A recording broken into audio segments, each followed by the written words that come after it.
Hello, today I'm going to do a short review of the Feng 404 tractor. But before I start I want to say a couple of things. First, excuse me if my English isn't very correct, because I'm not English and I haven't spoken in English for some time now.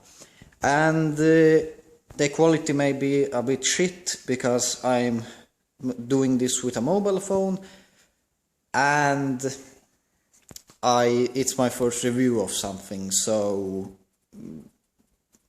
please be nice.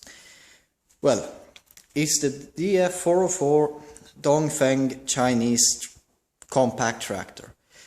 It's pretty big for a compact tractor, but it's still not very big. It's very maneuverable and you can use it in small places, etc, etc. You don't need to have such a big garage as I have to fit it, but well, it's supposed to be 40 horsepower, which it probably is. It's enough for the smaller farm right now. I'm going to actually sell this tractor soon and get a new tractor that's a bit bigger and a bit more powerful, but it's still a good tractor. Let's start talking about the front loader. Right now I have the, as you can see, the FEL 400 front loader, made in China.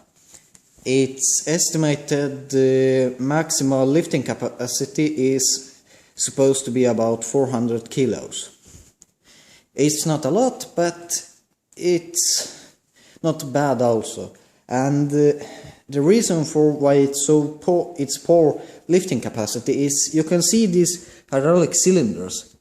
They're very thin and long. They're thin and long. You have very fast hydraulics with this one, but they're not powerful. You have such a small area to push it that the power is so little. You have so little power, but it's still a good loader at 400 kilos for such a small tractor. But it lifts practically everything I've tried lifting with it. Well, sometimes when you're digging and you're trying to lift a big chunk of earth with it, the power might run a bit low and you have to back off a bit to lift it. But, well, that's how it is when you have 400 kilos of lifting power. And next I'm going to talk about the cab. The cab is not Chinese. It's a cab that I ordered from Germany, made for a Dongfeng 404 tractor, as you can see. Or otherwise you can buy the tractor from China, or wherever you buy it from, without a cab or with a pretty shit cab that a communist built with a hammer and some nails. Well, it's still not a perfect cab. It fits, it's nice, but still there are some small faults, like the canvas is a bit roughly cut and the rubber and such things. But it's still a good cab, I should say. As you can see, it's pretty nice. Already made places for a radio. I put in the radio myself, but the air conditioning, well, it doesn't have a real AC. It's mostly, do you want to get air from outside through a filter, or air that's warmed by the engine in the winter. It's not hot air, but it's still warm. And it's not cold air, but it's, well, filtered air from the outside. And just as I can show here, small things. You can see here, this is the lever for engaging or disengaging the four-wheel drive. You can see here, it's in this position it's engage, and back here it's disengage. That's the wrong way around. When I have it in engaged, it's disengaged. When I put it in disengage, it works, it's engaged.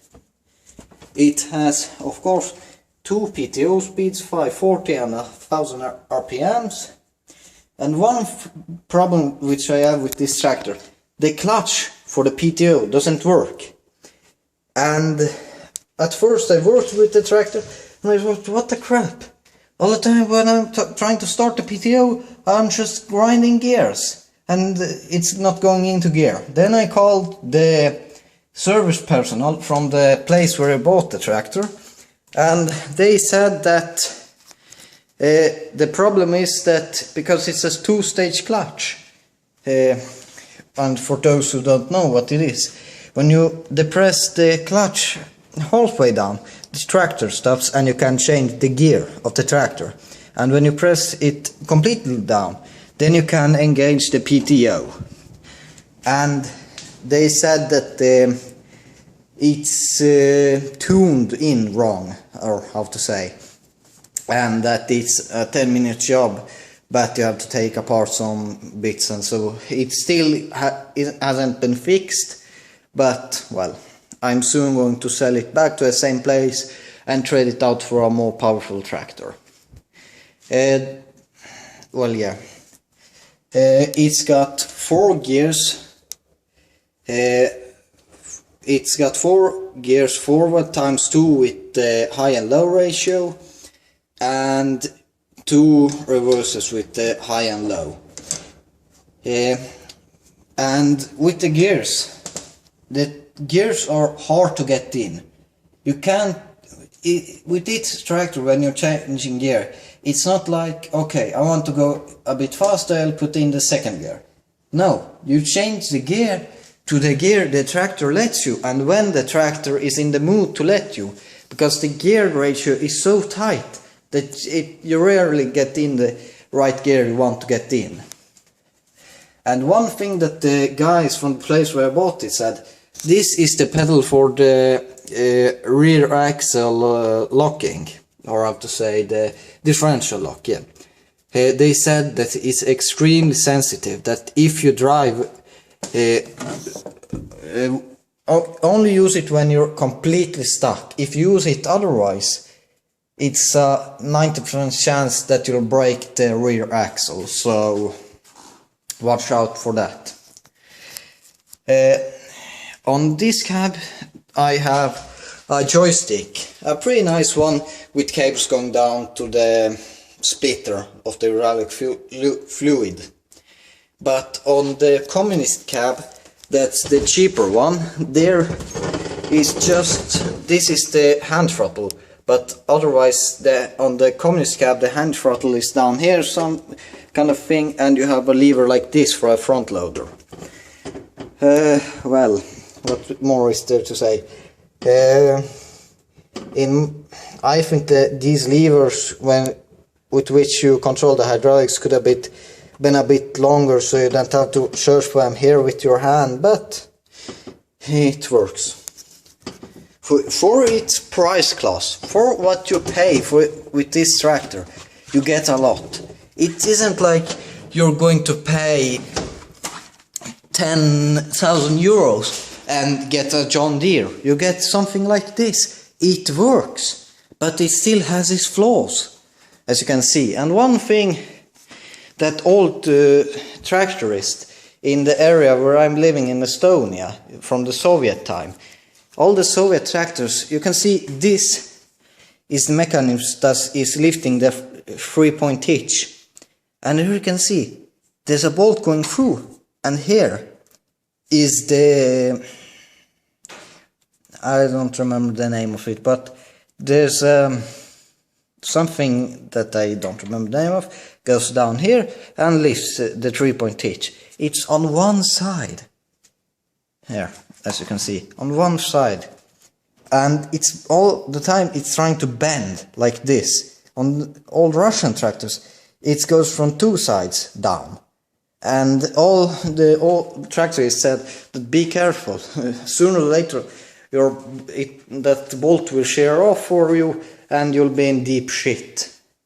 Well, I thought, well, it won't happen to me, and it hasn't. But one of my neighbors a bit away, they bought the same Dongfeng 404 but without the cab, and they were mowing with a pretty big mower, and they went in a bit with the mower up in a pretty high speed through a ditch, and it sheared both of the bolts off, and the 3-point hitch was broken then.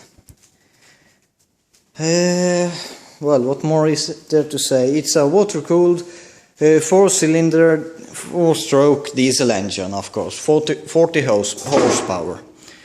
And as you can see here, it's made of glass fiber, the bonnet. As you can see, it's a bit wonky. Everything it's okay, but everything's not exactly in a line and perfect. But it will do. And one thing, the worst thing that my father thinks of this tractor, I'm going to show you where and how you're going to have to refuel the tractor. You're going to have to climb up here, and this is where you refuel it.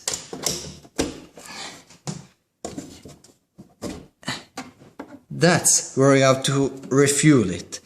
And you think, okay, one shit thing to refuel it, but when you're tired, you're coming home from the fields to refuel, and you're going to have to lug up a 30-liter canister of diesel up onto the tractor and trying to hit that small hole with the diesel.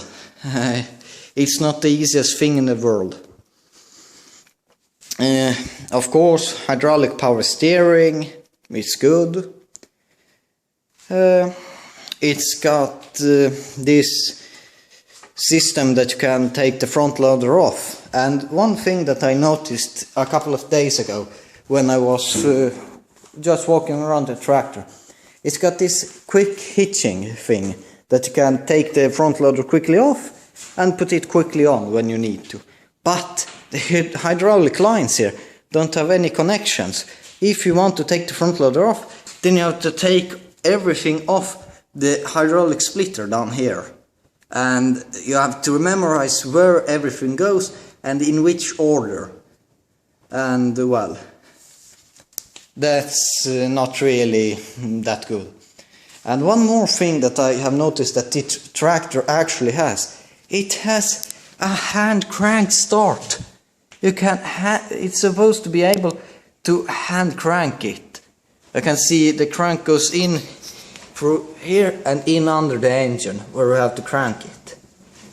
I haven't got a crank for it, but I just noticed it a few days ago.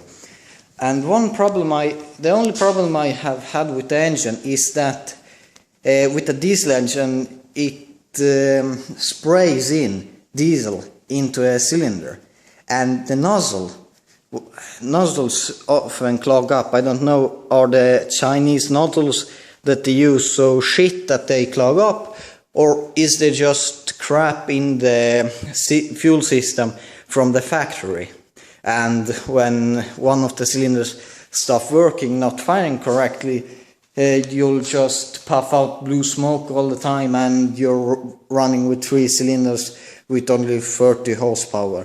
And you'll notice when it happens, you'll have a lot less horsepower.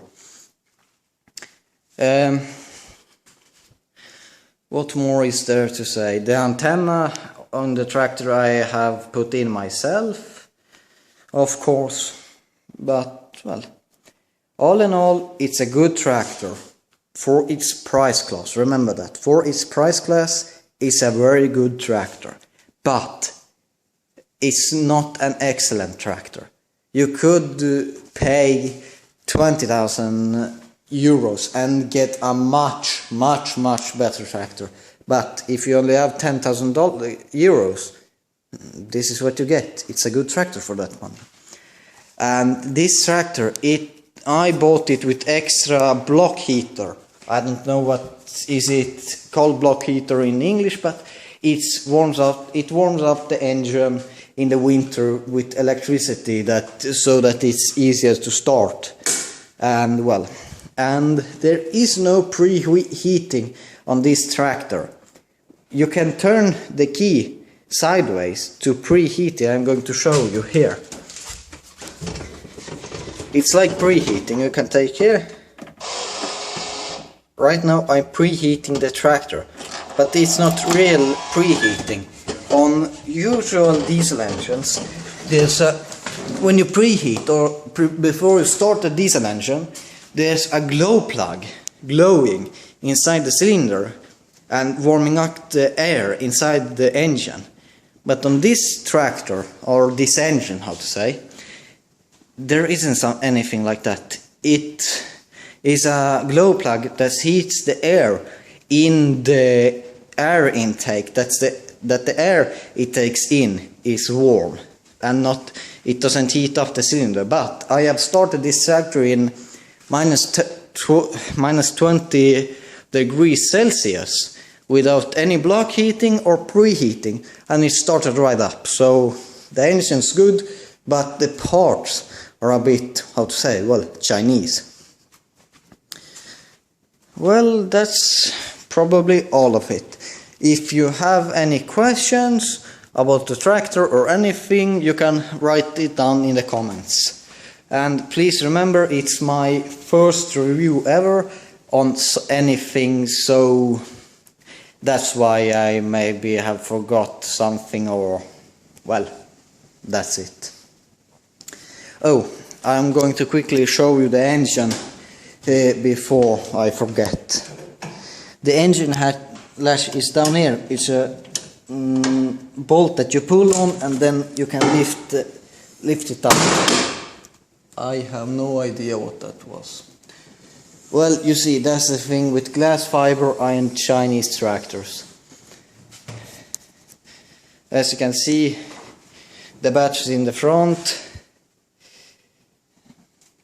Well, I really trust them, but this is oil for the power steering. Here we got the radiator, shield for the radiator, so the big parts of hay and those kind of things don't go and clog up the radiator.